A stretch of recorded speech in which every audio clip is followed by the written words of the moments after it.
Naannoo Tigraay bakka bakkatti yeroo lolli itti fufee jiru kanatti qonnaan bultoonni hanqina sanyiitiif xaa'ootiif saaxilamaniiru. Namoonni kun meeshaawwan lubbuu isaanii oolchuu danda'an eeggachaati jiran. Naannicha keessatti namoonni durmaanuu walitti bu'insan keessi isaanii madaa'ee jiru balaan biraa isaanitti deematii jira. Hanqina nyaataa hammaataa. Yeroon itti midhaan facaafatan oggaa gahee jiru kanatti kuusaan nyaataa qaban xinnaachatii dhufeera. Qarqaarsi gahaan hoo dhiyaate malee wanni mana keessaa qaban amma yeroo midhaan galchanitti waan isaan danda'u miti.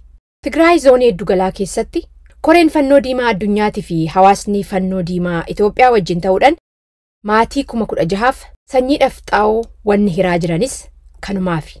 Haraguu tashaalee qarqaarsa argatte akkana jechuudhaan galateeffatti. Xaa'oo kana argachuu keenyan faarumaan gammanne. Lafti xaa'oo malee midhaan nuun magarsu.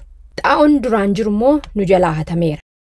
Erga walitti bu'iinsi hidhannoo sadaasa darbe dhooheas hawaasni kun sanyii gatii gadi aanaadhaan dhihaatuufii fi xaa'oon arganne. Koree fannoo diimaa addunyaa ICRC'tti garee sagantaa diinagdee irratti xiyyeeffatu Economic Security Program irraa Malika Van Clinton. What they were worried the most as the conflict started and as everything was going on, what stresses them the most is the lack of being able to produce food. Yeroo walitti bu'insichi jalqabamee fi wanni hundi itti fufetti waan faarumaan yaaddoo isaaniitti ta'ee ture nyaata oomishuu itti fufuu dadhabuu isaaniiti. Sodaa sanirraa qotiinsa itti fufan. Lafa isaanii qotachuu danda'uu isaaniitiinis waan ammana hin jedhamnetu itti dhagahamee jechuudhaan.